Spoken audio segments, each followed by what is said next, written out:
Hello, hello, and welcome to this edition of the Law Firm Blueprint. I'm one of your hosts, Jay Ruane, and with me, as always, is my man Seth Price, hanging out over there. Bright red shirt today, Seth. I'm not used to you being so dramatic. I was at the Oshi retirement party last night. My boys are like, "We're going." It's one of those free things.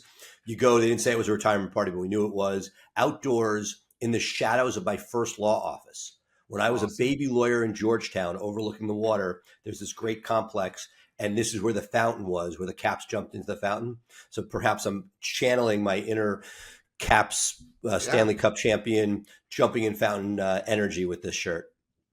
Okay. I can appreciate that. I can appreciate that. Actually, that brings me to a post you made on LinkedIn that I think we should talk about. You talk about today about how big law isn't the um, big law wasn't the destination for everybody coming out of law school. 50% of the class is in the bottom 50%. Why don't you talk a little bit about that and what caused you to post that on LinkedIn, because it was getting some traction. So, look, there is a game on LinkedIn that a bunch of our friends and now myself play where we're sort of putting ideas out there. It's great. And, when I've done a bunch of sharing about people that have been important to my business and the career and about obstacles. In fact, the one that I did on gaps on resumes went viral by LinkedIn standards, a top legal post of the year, potentially. Like, it was huge, hundreds of thousands of impressions.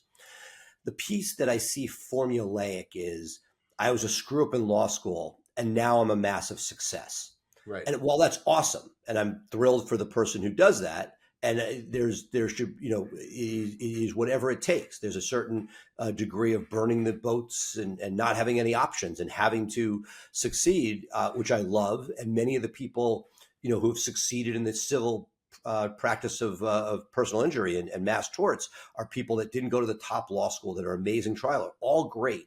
But this idea that, I because, the road to success is failure, and then that's going to make you successful. It seems a bit trite. And that while there are great stories and they resonate, and you're playing off to the people who made the 50% that are in the bottom half and say, what am I going to do now? Great. But I don't think that's like an aspirational path. You could do well in law school and still have an amazing career. And that it shouldn't be that you're aspiring to do badly because that's the path to success.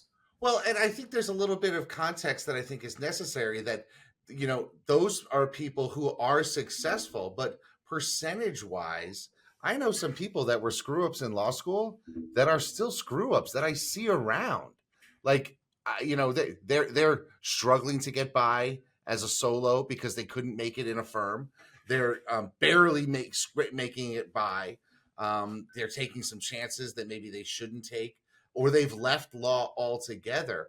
I mean, I think it's interesting that there's all these people posting their story on LinkedIn, but it's like you're preaching to the choir, right? The people who need to hear that message are probably not active on LinkedIn because they're just scraping by and they don't necessarily want to be on a platform where they see all these other people having great success. And there's a lot of puffery, it seems to me, on LinkedIn about how great people are doing. I mean, look, I wear it as a badge of honor. I started my first 2 years as a lawyer, 18 months.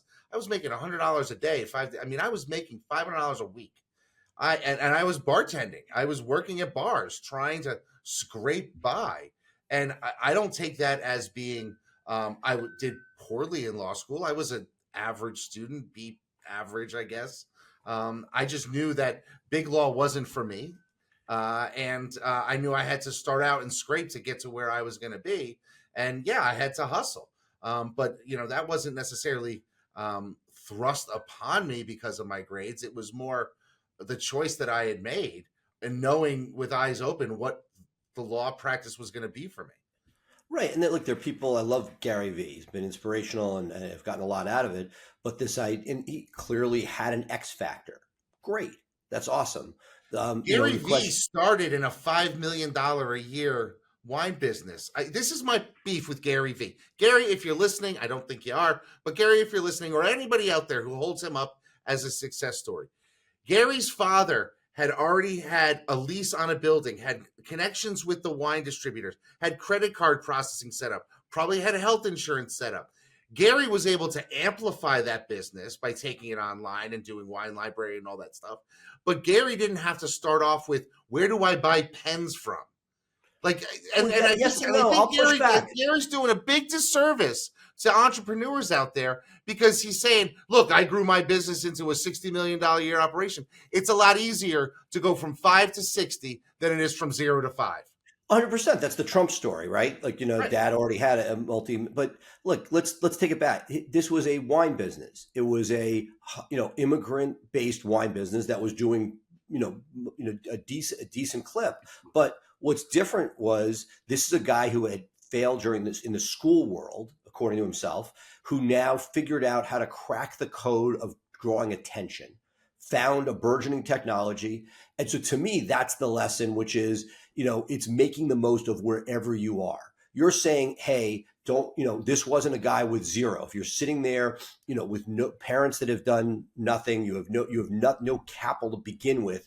It's much, much harder. But I'll say, look, I give Gary Vee mad props, which is there are plenty of people that worked in their dad's wine store and shelved, and then the store died as the internet came, and they lost their job, and then they had to reinvent themselves doing whatever. So to me, he I took a mean, wine store and basically made it into something that was huge and different, not what the basic concept well, I mean, was. I could say that I did the exact same thing. I mean, I didn't build an almost 8 figure criminal defense practice.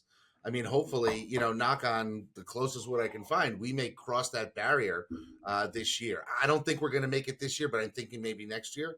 But like, I didn't start from zero. Granted, my father did not have business practices, but he had a reputation in the community. We had a name. We had a built-in client base that I was able to then, Understood. Look, there's amplify, no doubt that but I'm people not like saying that. right. So Andrew Finkelstein, one of the best business entrepreneurial lawyers we know, still, basically took over his dad's juggernaut practice in upstate New York. But he's the one who said, hey, let's bring in this third party brand of Jacoby and Myers and then blow out the TV with that, not some regional brand in upstate New York, or they wouldn't call it upstate New York, but Orange County. So the point, I guess, let's bring it back to this piece, which is it's many of the stories there. I always say, don't let the truth get in the way of a good story. That was the saying at the bars in Australia. I say that what gets views and clicks on LinkedIn very often sounds great, is preaching to the choir, is what you were saying. It reminds me a lot of some of the evangelical worlds that I visited when I was in the Midwest for a period, where you have to sin to be saved. And it was almost like, here's your ticket to do what you want so that you can come back and then give this great speech about how you're saved. I hope that people don't take this as, hey, it's okay to be in the bottom of your class, not because you can do great things afterwards, which you can, but that you should aspire for whatever you're doing. To me, it was a game. Law school was a game. I'm a dyslexic guy with ADHD. They didn't know what ADHD was then. Somehow figured out how to play that game well enough to get decent grades. That mean anything? No, but it certainly has opened up doors and opportunities I wouldn't have had otherwise. And so my point is, there's good with each of it.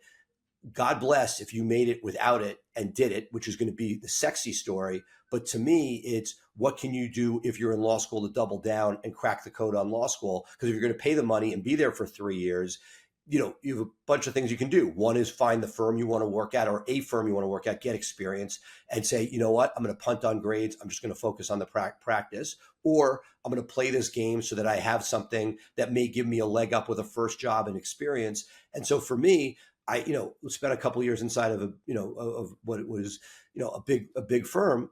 I learned a hell of a lot, not necessarily the substance. I was terrible at it, but I saw how the operations worked. I saw how people scaled. I saw mid-level managers. I saw stuff that if I had never been introduced into that world, I wouldn't have had the opportunity to see. And I think that those were building blocks that were valuable on that journey and that path. I'm not trying to put down the other. It's just, it seems that it's a sort of clickbait for LinkedIn of, if I was really, really bad at something, then I'm going to get more of an audience because there's this whole half of the world that wants to see that, versus, here are the things that I did right. And I appreciate those that much more. Gotcha. Okay. All right, why don't we pivot away? I got a couple of questions I got to ask you, just because I want to get your input on something. So we've had a run of really good remote people. One of whom had a baby, had a husband who had some medical issues, and just was overwhelmed by our work here, and just said, I got to step away. I got to step away and really focus on the stuff that I need to focus on. And now I hear that she's out looking for some, a small amount of work, 10, 15 hours a week. I just recently lost my EA, and I'm thinking, I already know this woman. I know what she's capable of. Should I bring her back, or have we moved on from her Well, as a for firm? those of you listening, I'm laughing hysterically on the other end because this is not planned. Literally going through the exact same thing at the exact same time. For the last 3 to 4 years, almost 4 years, we had a rock star Tim on our team doing my travel, personal assistance. He's the one who schedules our podcasts, and he was awesome. He went through some, and this is even more extreme. He went through some issues, trying to keep it general, and the work suffered. It wasn't great. We kind of crashed and burned. We parted ways, and he went off to do his thing, and we went off to find a replacement. And we were unsuccessful. We made a hire. It was not a great fit, and he tried to go to his next opportunity, and turned out there was no job waiting for him. Ah, So well, that's the a bummer. grass wasn't always greener, and we, a WhatsApp text on one weekend was almost like with an ex girlfriend. Yeah, I miss you, I miss you, and against all best business practices, brought him back. And thankfully, our podcast is going live because of him. And my trips are getting booked. And it was a hole. I missed him tremendously because he was my right arm for a very long time. And so I'm taking a huge risk. The odds, the book would tell you, once somebody leaves, whether their choice or your choice, you shouldn't be coming back. But maybe the question is, when do you break the rules? And in this case, we're having a good run so far, and I'm cautiously optimistic, trying to build more.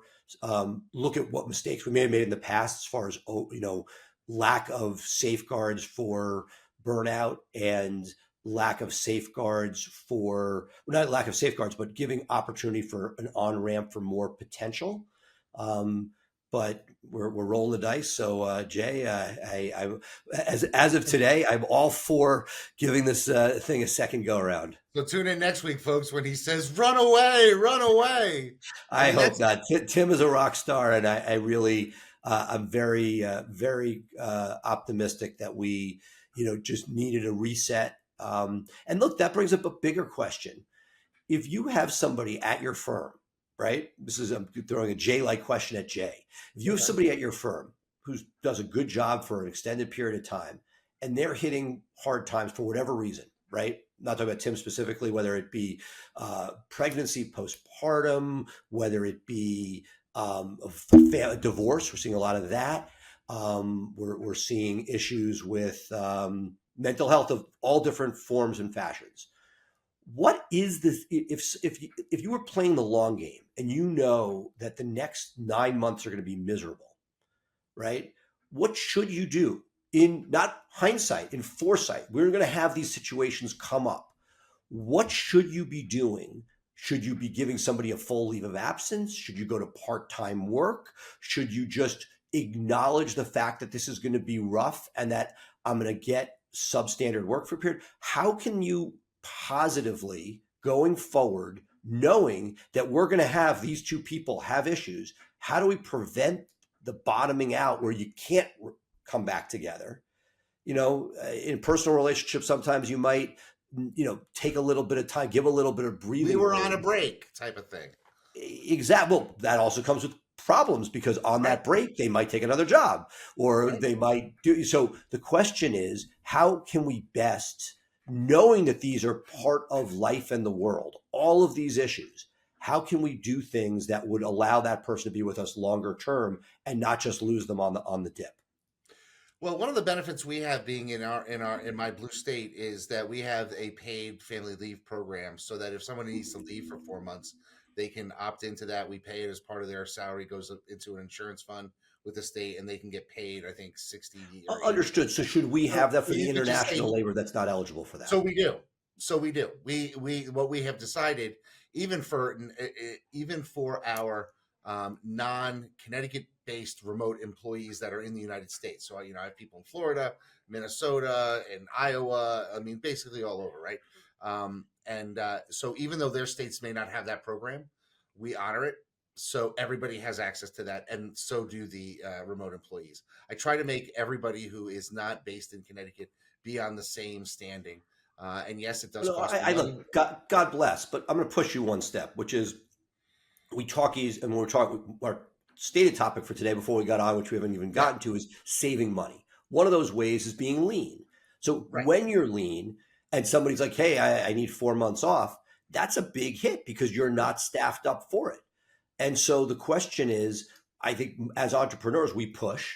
I can speak for myself. That's sort of the good and bad. It's gotten me, a couple businesses and all this stuff. But your inclination is not to take the foot off the gas pedal. It's against every instinct we have.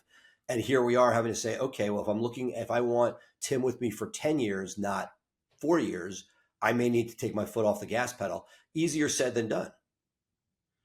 It is easier said than done. However, 6 months goes really quickly, and easier said than done. Who's doing your stuff when you're out?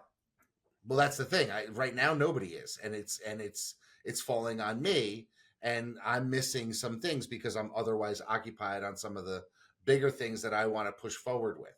That's why I need to bring somebody in.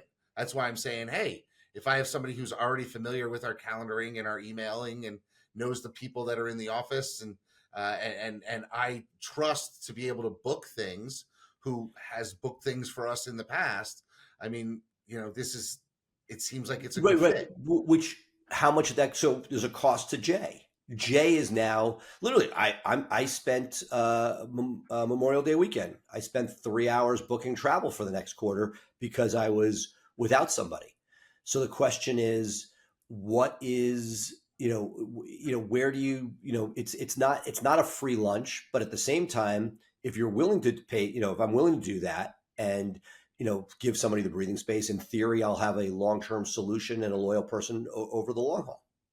True. Speaking of travel, and this is not something that we talked about, but I got a little humble brag going on here. So last week I channeled my inner Seth Price, and I went out to speak in Dallas. Awesome. I saw that. Like, when Jay's out of the house, what's going on? I'm out of the house. Your friend says, "Hey, I want you to come speak," and I said, "Of course, anything for you, Deandra. I'll come out and I'll give a presentation." So I'm waiting to get on my flight to come back, Dallas to New York, and I say, "Dude, that's Cornel West that's waiting online to get on this plane. How cool would it be if I wound up sitting next to him?"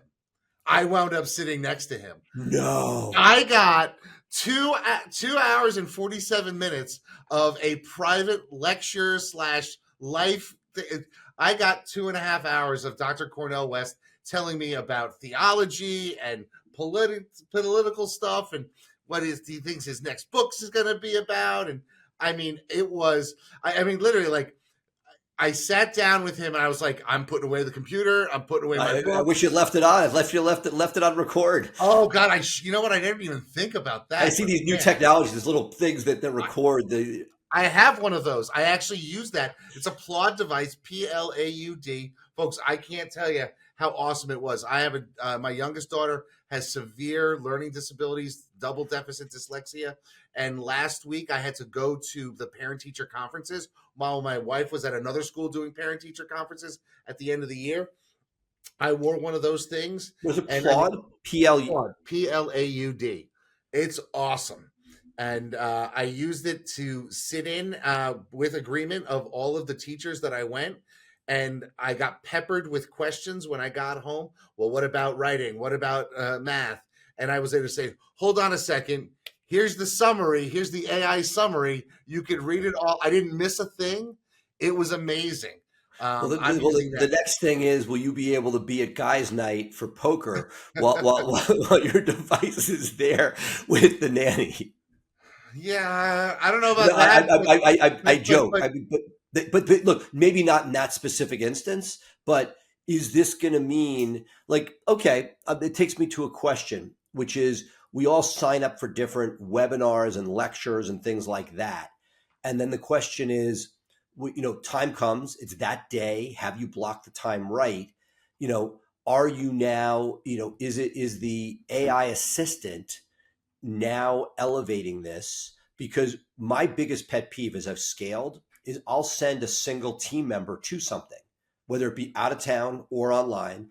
And I'm like, one, this is the ticket to go, which is you have to summarize it and bring it back to the team for discussion. I probably get that 30 cents on the dollar. If yeah, I'm so we record it, run the transcript through Otter, run the transcript through Claude with a prompt, taking me the best takeaways. And not only that, how would we apply it? Because Claude knows in our master prompt what our office is set up with pods and our revenue and our target. And I'll get actionable items out of that stuff that It's we can turn into. so good friend of the show, David Hanel. We talk about nuggets. That's our we go to a conference. Do you got any nuggets? What are the nuggets? And this essentially, in theory, 2, 3 days, 4 days away from the office in the future will be condensable Yes, into the what nuggetizer. We should just go to the factory in China, buy it, and call it the nuggetizer. And I mean, if nothing else, we could sell it to David Hanel. exactly. Yeah, I And mean then that that that is it's that is awesome. What it's else are we going to talk about it's today? really good. We talk about saving money a bunch Yeah, over the years. We always talk about, top 20% of expenses. The problem is some of those are harder to move because a lot of those are rent that you're locked into for a period of time, long-term contracts with software companies, things like that. How do you balance, when we started this podcast or our friendship, we go back even further, you know, we were running these as our own sort of, versions of ourselves. You're a very generous guy. You pick up tabs at a rate that I've never seen from anybody else. I try to learn from that. And I think that's wise and that's good use of money. But when it comes to expenses within the office and how you spend, and especially as you scale, we talk about mid-level managers, when you have people making decisions that are now 2 steps away from you, how do you bring, like, you're not in, you're not, you don't have venture funding in a venture right. funding AI company with tons of cash to spend. You're sitting there with a finite thing with modest growth year over year with different obstacles. How do you make sure that same, you know, belt tightening that got you there is imparted as the team expands and builds and grows?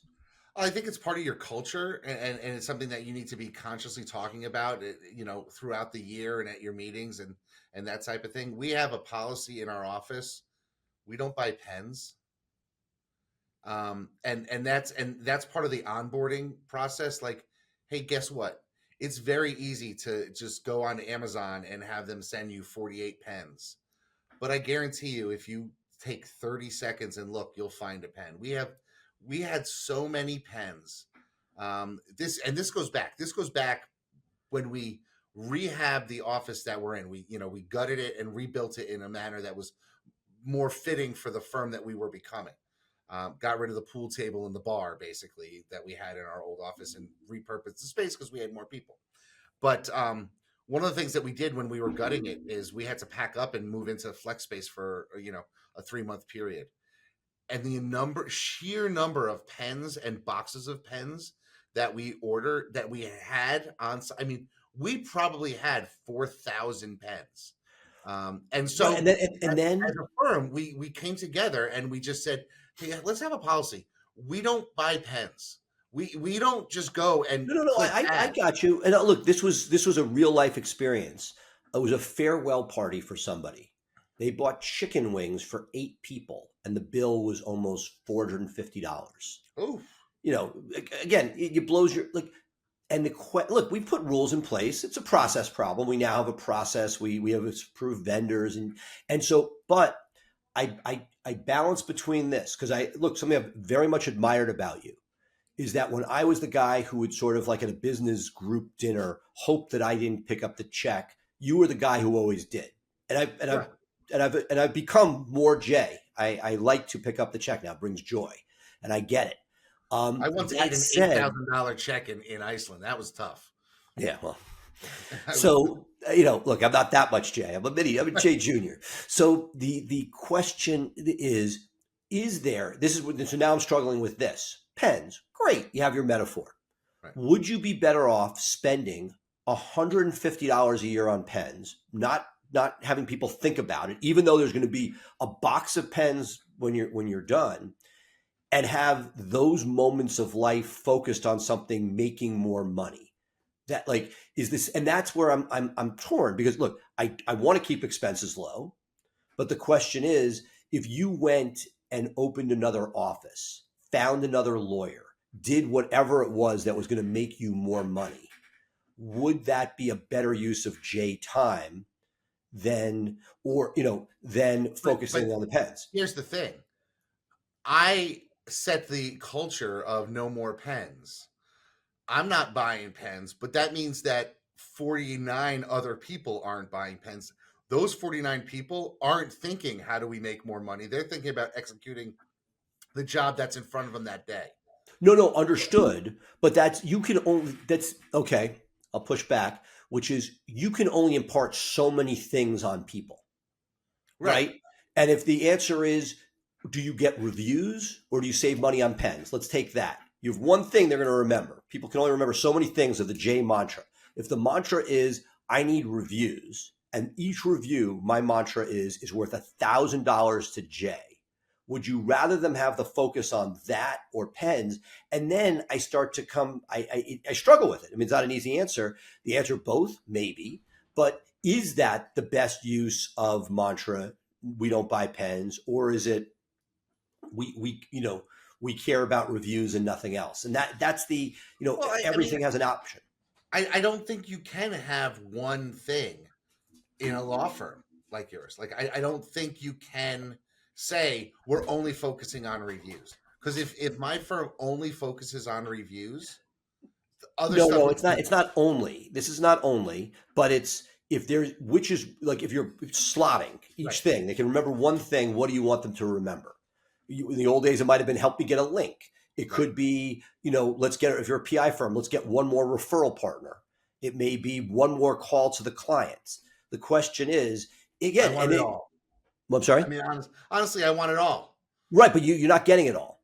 But I'm not getting it all in anything. So if I can add just the mindset of, hey, let's be cognizant, because if we're spending more money on pens, that's more money that can't go to raises. If we're spending more money, if Understood. No, and look, it's the metaphor for saving money. right, that's the thing. And what I'm saying is, I have now struggled. I did a decent job when it was flat, but as it scaled, the people that are there, and now I have to determine how much do I put a thumb on the scale there. Look, great example. We had a great holiday party summer kickoff at my house. It was awesome, and I did something where in the past we paid $3,000-4,000 for a caterer. And this time I'm like, this is silly. All the fancy Georgetown parties literally use Costco catering. They buy a bunch of stuff at Costco, they throw it in an oven, they pass some hors d'oeuvres out. And as you know from other podcasts, we do beer and wine and sangria. Liquor bill is not crazy. The whole right. party was under $1,000 with $500 in labor. It was for 70 people, beautiful outdoor party by the pool. The question is, but it took more sweat equity to get that done. And so I'm always thinking, am I pushing, if paying $3,000 to an outside caterer that comes in and just does everything, is that something that would elevate, or does it not make that much of a difference? And it's your team can do both. They can both Yeah, get I mean, reviews as well as I, this. I think it comes down, in those situations, it comes down to the people that you have on your team, and that's going to make a difference. For me in my office, I'll tell you right now, if we were to do an event like that, it'd be Costco catering, and we'd be fine with it because we've got 43 kids under 10 among all my employees, and if everyone's coming over and we're having a pool party, it's all about the kids and nobody gives a shit about the food and, Exactly. if It's you're about the having people, not the IPAs or if you're food. having Bud Light. Like nobody cares, right? In other situations, people may care. And so that's the thing. You have to be intentional on how you spend money in your firm. I think that's the takeaway. If for you are doing trust and estates practice and you bring the people in and you have a big signing event, you want something other than a pen from the local bank that has the bank's name on it that's being used. You probably want to get a nice cross pen and you could present them to the client after they've signed their trusts and their estates and their wills and all that crap and saying, here's a nice pen from us that you're going to keep forever, blah, blah, blah, blah, blah. For us, Very cool. Well, that's let's not our land the audience. plane. I think the internet is telling us that it is time to go. Okay, that's cool. Folks, that's going to do it for us. I mean, I get back to it. I think it really comes down to how intentional your office is on what areas. And you should always be looking at the bottom line because that's the profit, right? And it's very easy to run a non-profitable law firm. It's a lot harder to run a profitable law firm. So that's the takeaway I have for you folks today. That's going to do it for us here at the Law Firm Blueprint. Of course, you can catch us every time you go someplace by taking us on the go with the Law Firm Blueprint podcast. Be sure to give us a 5-star review when you do listen to it. And of course, if you want to catch this show live, catch it live at 3 p.m. Eastern, 12 p.m. Pacific, live in our Facebook group, The Law Firm Blueprint, and also live on LinkedIn with our man, Seth J. Price. Well, that's going to do it for me. I'm Jay Ruane. He is Seth Price. That's it for us. Bye for now.